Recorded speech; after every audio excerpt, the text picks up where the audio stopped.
আজকে এই ভিডিওটিতে সমুদ্র জলের লবণতা সম্পর্কে আলোচনা করব। সমুদ্র জলের লবণতা বলতে যেটি বোঝায় সেটি হচ্ছে যে এই সমুদ্র জলের দ্রবীভূত লবণের ওজন এবং সমুদ্র জলের ওজনের অনুপাতকে সমুদ্র জলের লবণতা বলে। অর্থাৎ সমুদ্র জলে যে পরিমাণ লবণ দ্রবীভূত থাকে তার ওজন এবং সমুদ্র জলের যে ওজন সেই ওজনের অনুপাতকে সমুদ্র জলের লবণতা বলা হয়ে থাকে। আর এটা এই নির্দিষ্ট ওজনের সমুদ্র জলে দ্রবীভূত লবণের পরিমাণ দ্বারা এই সমুদ্র জলের লবণতা পরিমাপ করা হয়ে থাকে। অর্থাৎ একটা নির্দিষ্ট পরিমাণ সমুদ্র জলেতে যে পরিমাণ লবণ দ্রবীভূত অবস্থায় থাকে তার ওজন এবং সেই নির্দিষ্ট পরিমাণ সমুদ্র জলের ওজন এই দুটোর অনুপাত দ্বারাই সমুদ্র জলের লবণতাকে পরিমাপ করা হয়ে থাকে। তো এবারেতে দেখো এই যে সমুদ্র জলের লবণতার যে পরিমাণ বিভিন্ন সমুদ্রেতে বিভিন্ন লবণতার পরিমাণ বিভিন্ন হয়ে থাকে। তো কিভাবে এটাকে পরিমাপ করা হয় বা এর পরিমাণটা কত সেটা এবার আমরা জেনে নিই। তো প্রথমেই এখানে দেখো যেটা রয়েছে যে সমুদ্র জলের এই যে লবণতা এটা সহস্রাংশে প্রকাশ করা হয়ে থাকে, যেটাকে বলা হয় হচ্ছে পার্টস পার থাউজেন্ড। আর এর চিহ্নটা হচ্ছে এরকম। সাধারণত আমরা পার্সেন্টেজের চিহ্ন দেখি, পার্সেন্টেজের চিহ্নতে এই উপরের দিকে একটি শূন্য নিচের দিকে একটি শূন্য থাকে, কিন্তু এখানে নিচের দিকে পরপর দুটো শূন্য পাশাপাশি থাকে। তো এটা অর্থ হচ্ছে পার্টস পার থাউজেন্ড বা সহস্রাংশে যেটা প্রকাশ করা হয় তাকে এই চিহ্ন দিয়ে দেখানো হয়ে থাকে। তো সমুদ্রের লবণতা এই সহস্রাংশে বা পার্টস পার থাউজেন্ডেতে প্রকাশ করা হয়ে থাকে।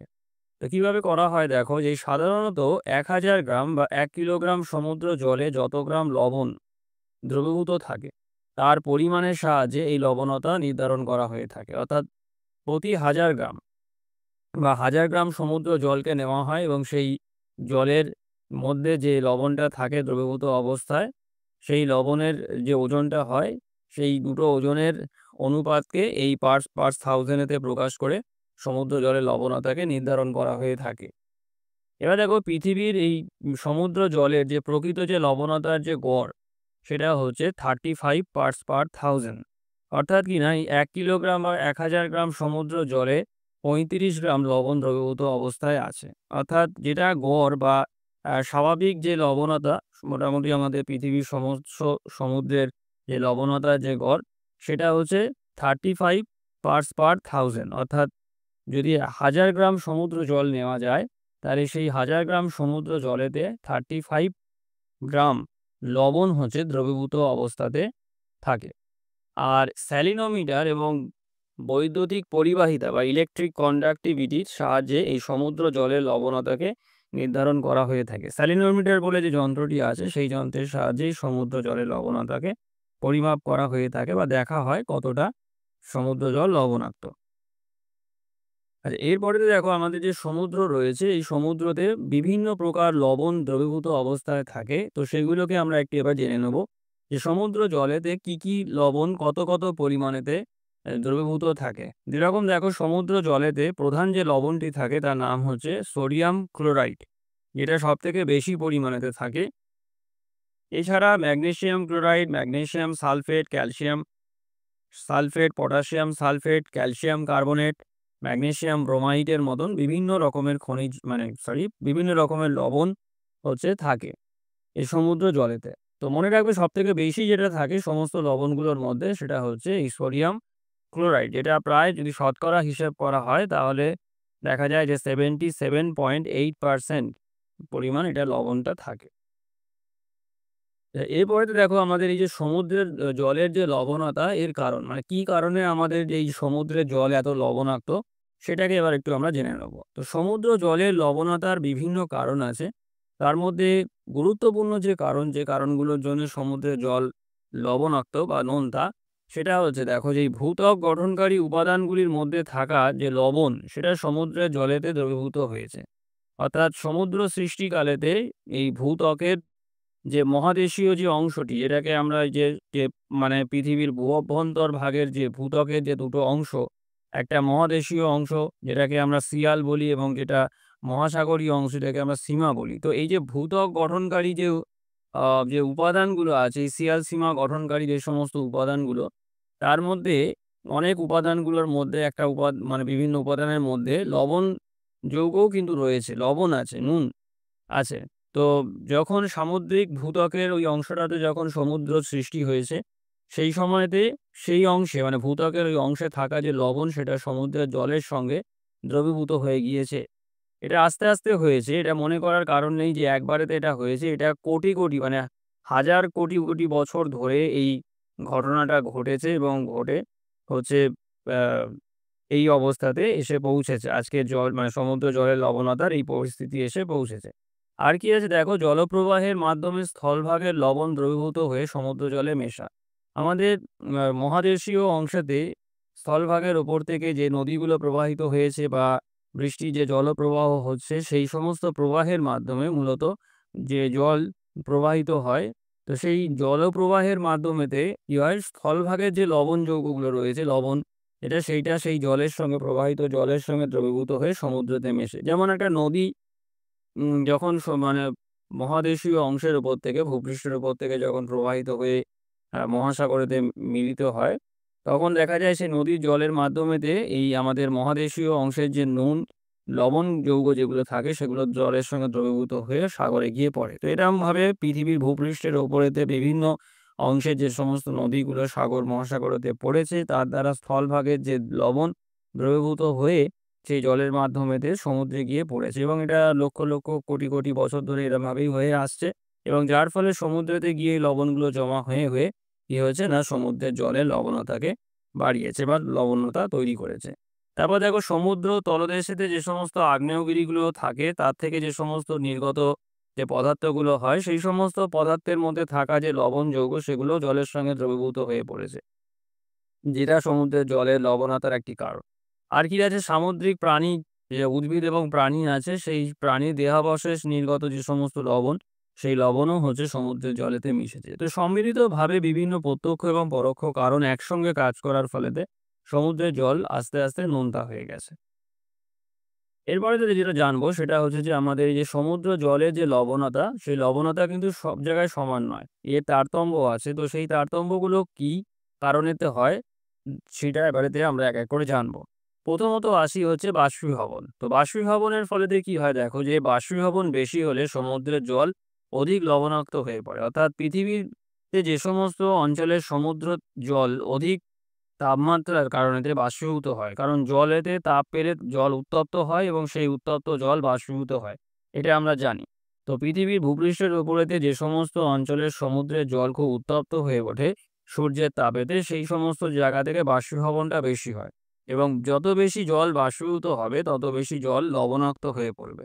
দেখবে তোমাদের এই ব্যাপারটাকে আমি একটা সোজা উদাহরণের সাহায্যে বোঝানোর চেষ্টা করি, যদি তোমরা বুঝতে পারো আরো ভালোভাবে।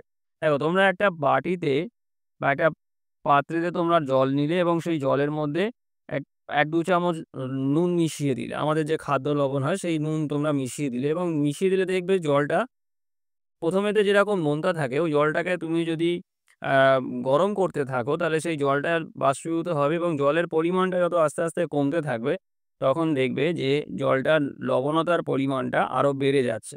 কারণ জল বাষ্পীভূত হয়ে মানে জল বাষ্পে পরিণত হয়ে গেলেও জলের মধ্যে থাকা যে নুনটা আছে সেই নুনটা কিন্তু বাষ্পীভূত হয় না। ওটা কিন্তু যে কারণেতে জল বাষ্পীভূত হয়ে কমে যায়, কিন্তু বাটির মধ্যে যে নুন তুমি মিশিয়েছিলে জলেতে সেই নুনটা কিন্তু থেকে যায়। যেটা আস্তে, আস্তে অবশিষ্ট জলের লবণতাকে বাড়িয়ে দেয়। সমুদ্রের ক্ষেত্রেও ঠিক তাই হয় ব্যাপারটা একদমই। তো এটা বৃহত্তর অংশে হয়ে থাকে যে সমুদ্রের জল যত বাষ্পীভূত হয় সেই জলের বা সমুদ্রের সেই অংশের জলের লবণতা তত বাড়তে থাকে।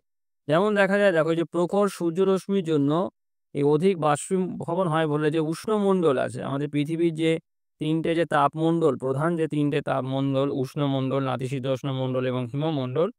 এর মধ্যে যেটা উষ্ণমণ্ডল আছে, সেই উষ্ণমণ্ডলের যে সমুদ্রের যে অংশ, সেখানেতে সূর্যের তাপমাত্রা সবথেকে বেশি হওয়ার কারণেতে সেই অংশের সমুদ্রের জল বেশি লবণাক্ত। তার কারণ বাষ্পীভবনটা বেশি হচ্ছে। সেই তুলনায় নাতিশীতোষ্ণ এবং হিমমণ্ডলেতে এর বিপরীত অবস্থা লক্ষ্য করা যায়। কারণ সেখানেতে সূর্যের তাপমাত্রাটা কম থাকার কারণেতে সেখানেতে বাষ্পীভবনের মাত্রাটা অনেকটা কম। যে কারণেতে উষ্ণমণ্ডলের তুলনায় নাতিশীতোষ্ণ এবং হিমমণ্ডলের সমুদ্রের জল অনেকটা কম লবণাক্ত হয়ে থাকে। এর পরেতে যে কারণটি রয়েছে দেখো, সেটা হচ্ছে বা তার আগে একটু বলে দিই। এখানে দেখো, এই যে জনস্টনকৃত লবণতার অক্ষাংশ ভিত্তিক যে বন্টন আছে, দেখো এখানেতে এই যে বিভিন্ন যে অক্ষাংশতে যে সমুদ্রের জলের লবণতা কত তার একটি চার্ট এখানেতে আমি তুলে ধরেছি তোমাদের সামনেতে। তো এই চার্টটি দেখলে তোমরা বুঝতে পারবে যে কোন অক্ষাংশে সমুদ্রের জল কতটা পরিমাণেতে লবণাক্ত হয়ে থাকে, এবং একটু লক্ষ্য করলে দেখতে পাবে যে যত মোটামুটিভাবে দেখা যায় যে আমরা নিম্ন অক্ষাংশ থেকে উচ্চ অক্ষাংশের দিকে যত আমরা যেতে থাকি, তত আস্তে, আস্তে সমুদ্রের জলের লবণতা একটু, একটু করে কমতে থাকে। কিছু, কিছু ক্ষেত্রে ব্যতিক্রম আছে, কিন্তু মানে তুলনামূলকভাবে বলা যায় যে কমতে থাকে। মানে নিম্ন অক্ষাংশ থেকে উচ্চ অক্ষাংশের দিকে, অর্থাৎ নিরক্ষীয় অঞ্চল থেকে যত আমরা মেরু অঞ্চলের দিকে যাব, আস্তে, আস্তে সমুদ্রের জলের লবণতা কমতে থাকে। তারপরে দেখো পরে যে কারণটা আছে সেটা হচ্ছে অধঃক্ষেপণ। অধঃক্ষেপণ মূলত হচ্ছে বৃষ্টিপাত, তুষারপাত, যেগুলোকে আমরা অধঃক্ষেপণ হিসেবে জানি। তো মূলত হচ্ছে বৃষ্টিপাত এটা। তো অধঃক্ষেপণের পরিমাণ বেশি হলে সমুদ্র জলের লবণতার পরিমাণটা হ্রাস পায়। আর এজন্য বৃষ্টিবহুল অঞ্চলে সমুদ্র জলের লবণতা কম। অর্থাৎ কিনা বৃষ্টির জলটা কিন্তু ফ্রেশ হয়। সেটা কিন্তু মানে নোনতা নয়। সমুদ্রের জল যখন বাষ্পীভূত হয়ে যাচ্ছে, বাষ্পীভূত হয়ে যাওয়ার ফলেতে কি হচ্ছে, সেই জলটা কিন্তু ফ্রেশ ওয়াটার হয়ে যাচ্ছে। পরবর্তীকালে যে ঘনীভবন প্রক্রিয়ার ফলে মেঘ তৈরি হওয়া এবং তার থেকে বৃষ্টি হয় যখন, মেঘ থেকে যে বৃষ্টিটা হচ্ছে সেটা কিন্তু সম্পূর্ণ ফ্রেশ। নোনতা নয় সেই জল। তো যে কারণেতে সমুদ্রের যে অংশেতে প্রচুর পরিমাণেতে বৃষ্টি হয়ে থাকে, সেই সমস্ত জায়গাতে লবণতার পরিমাণটা কম। আবারও যদি সেই বাটির উদাহরণটা আমি তোমাদেরকে যদি দিই, দেখো যে বাটির জলে তুমি ২ চামচ নুন মিশিয়ে দিলে জলটার মধ্যে, দিলে জলটা যতটুকুনি লবণতা তুমি লক্ষ্য করবে, তার মধ্যে যদি আরেকটু তুমি জল মিশিয়ে দাও, তাহলে দেখবে যে সেই লবণতার পরিমাণটা কমছে। যত তুমি জল মেশাবে তত লবণতার পরিমাণটা কমে যাবে।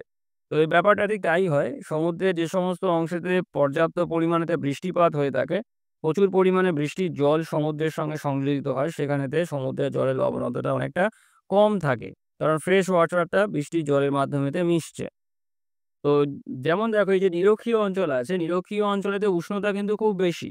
বাষ্পীভবনও বেশি হয়। কিন্তু তা সত্ত্বেও দেখা যায় যে নিরক্ষীয় অঞ্চলেতে, বিশেষত নিরক্ষীয় অঞ্চলেতে প্রচুর পরিমাণেতে বৃষ্টি হয়। তো এই বৃষ্টিপাতের কারণেতে কি হচ্ছে, ফ্রেশ ওয়াটার সমুদ্রের জলের সঙ্গে মিশছে। তো যে কারণেতে সমুদ্রের এই নিরক্ষীয় অঞ্চলেতে আ লবণতার পরিমাণটা একটা কম থাকে।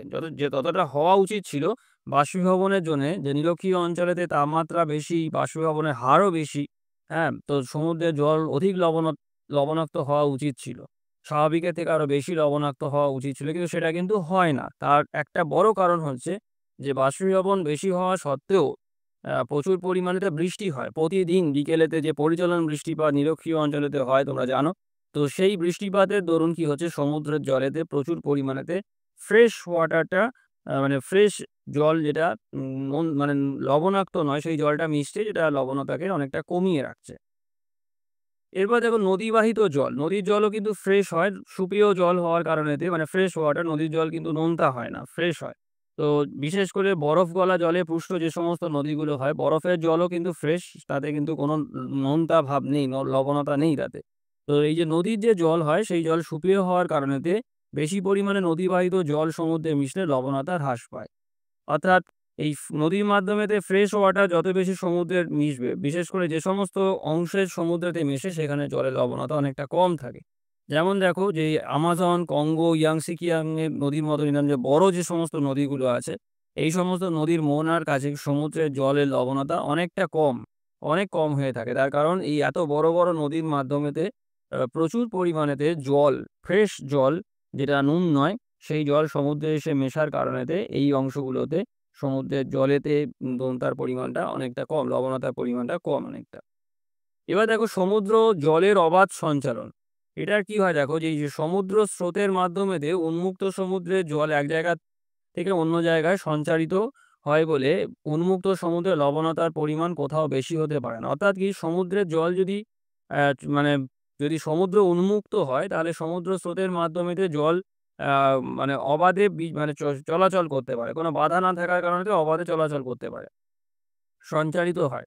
যেটার কারণে কি হচ্ছে, যে যদি কোনো জায়গায় বেশি লবণাক্তযুক্ত জল যদি থাকে, সেটা দেখা যাচ্ছে কম লবণাক্তযুক্ত জলের দিকে চলে যাচ্ছে। আবার কম লবণাক্তযুক্ত জলের মানে জল আবার বেশি লবণাক্তযুক্ত জলের দিকে আসছে। তো এরকমভাবে কি হচ্ছে, লবণতাটাকে কখনো বাড়তে দেয় না। একটা ব্যালেন্স থাকে। কিন্তু দেখা যায় যে, যে সমস্ত সমুদ্রের জল অবাধে সঞ্চালিত হতে পারে না, যেরকম দেখো এই ভূমধ্যসাগর। ভূমধ্যসাগরকে তোমরা যদি ম্যাপেতে দেখো তাহলে দেখতে পাবে যে ভূমধ্যসাগর হচ্ছে সম্পূর্ণ স্থল বেষ্টিত, মানে সম্পূর্ণ সরি মানে ভূমধ্যসাগরের মানে ৩ টে দিকেই দেখা যায় যে একদম পুরোপুরি স্থল বেষ্টিত।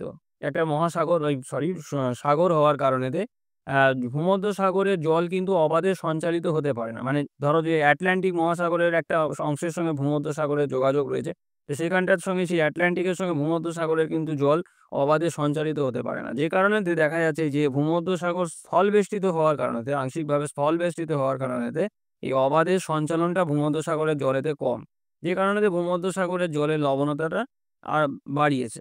তবে যে শুধু একটা কারণ তা নয়, আরো অন্যান্য কারণ থাকে যে সমস্ত কারণ সম্মিলিতভাবে সমুদ্র জলের লবণতাকে বাড়িয়ে তোলে। ভূমধ্যসাগরের ক্ষেত্রেও সেটা হয়ে থাকে। একটা মাত্র যে জল সঞ্চালিত হতে পারছে না অবাধে বলেই ভূমধ্যসাগরের জল বেশি লবণাক্ত তা কিন্তু নয়। আরো অন্যান্য কারণ আছে। তা আমি এখানেতে এইটাকে উদাহরণ হিসেবে তোমাদেরকে বোঝানোর জন্য ব্যবহার করেছি। তো এই মূলত হচ্ছে ৪ টে প্রধান কারণ আছে। এছাড়াও আরো অন্যান্য কারণ রয়েছে যেটা সম্মিলিতভাবে সমুদ্র জলের লবণতার যে তারতম্য সেই তারতম্যকে মানে তারতম্য ঘটিয়ে থাকে।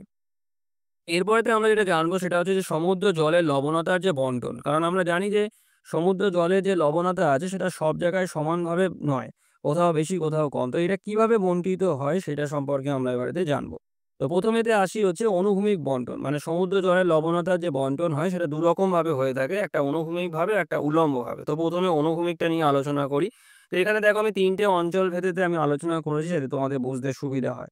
তো প্রথমে আসি নিরক্ষীয় অঞ্চল। তো আমাদের পৃথিবীর নিরক্ষীয় অঞ্চলেতে কি হচ্ছে দেখো যে অধিক বৃষ্টিপাতের কারণেতে নিরক্ষীয় অঞ্চলের সমুদ্রের জলের লবণতা কম। আর সমুদ্রের এই অংশের লবণতার পরিমাণ হচ্ছে 35 পার্টস পার 1000, অর্থাৎ প্রতি 1000 গ্রাম সমুদ্র জলে 35 গ্রাম করে লবণ থাকছে। কারণ আমি যেটা আগেই আলোচনা করলাম যে নিরক্ষীয় অঞ্চলেতে কি হচ্ছে বাষ্পীভবন হয় অধিক পরিমাণেতে, যেটার কারণে লবণতা বেড়ে যায়। কিন্তু আবার বৃষ্টিপাতও বেশি করে হয়। যেটার কারণেতে এই লবণতাটা বাড়লেও সেটা একটা নিয়ন্ত্রণের মধ্যে থাকে। স্বাভাবিক একটা মানে রেটেতে সেই লবণতাটা থাকে। এবার দেখো ক্রান্তীয় অঞ্চলের ক্ষেত্রে কি হয় দেখো, এই যে ক্রান্তীয় অঞ্চলেতে যে কম বৃষ্টিপাত কিন্তু বাষ্পীভবনটা বেশি হয়ে থাকে। যে কারণেতে এই ২ ক্রান্তীয় অঞ্চলেতে সমুদ্র জলে লবণতার পরিমাণ স্বাভাবিকের তুলনায় বেশি। লবণতার পরিমাণ 37 পার্টস পার 1000 হয়ে থাকে, অর্থাৎ প্রতি 1000 গ্রাম সমুদ্র জলেতে ৩৭ গ্রাম করে লবণ থাকে। অর্থাৎ নিরক্ষীয় অঞ্চল থেকে ক্রান্তীয় অঞ্চলে লবণতার পরিমাণটা কিন্তু বাড়ছে। আমি একটা ব্যতিক্রমের ব্যাপার বলেছিলাম যে নিরক্ষীয় অঞ্চল থেকে যদি আমরা মেরু অঞ্চলের দিকে যাই তাহলে লবণতার পরিমাণটা সাধারণত অনুভূমিকভাবে কমতে থাকে এটা আস্তে, আস্তে। কিন্তু এই ক্রান্তীয় অঞ্চলের ক্ষেত্রে একটা ব্যতিক্রম দেখা যায় যেটা, সেটা হচ্ছে যে ক্রান্তীয় অঞ্চলেতে বৃষ্টিপাতটা তুলনামূলকভাবে কম হয় যদি নিরক্ষীয় অঞ্চলের সঙ্গে আমরা দেখি। আর কিন্তু বাষ্পীভবনটা বেশি। সেই কারণেতে বাষ্পীভবন বেশি হলে জলের লবণতা বাড়ে এটা আমরা জানলাম। তো যে কারণেতে এই ক্রান্তীয় অঞ্চলেতে লবণতার পরিমাণটা অনেকটাই বেশি, স্বাভাবিকের থেকে অনেকটাই বেশি 37 পার্টস পার 1000 হয়ে থাকে। এবার দেখো মেরু অঞ্চলে, মেরু অঞ্চলেতে কি হচ্ছে বরফ গলা জল সমুদ্র জলে মিশছে এবং তার সঙ্গে, সঙ্গে বাষ্পীভবনটা কম। তো যে কারণেতে স্বাভাবিকের থেকে এখানকার লবণতার পরিমাণ কম হয়ে থাকে। 34 পার্টস পার 1000 হয়ে থাকে, অর্থাৎ প্রতি 1000 গ্রাম জলেতে 34 গ্রাম করে লবণ থাকে।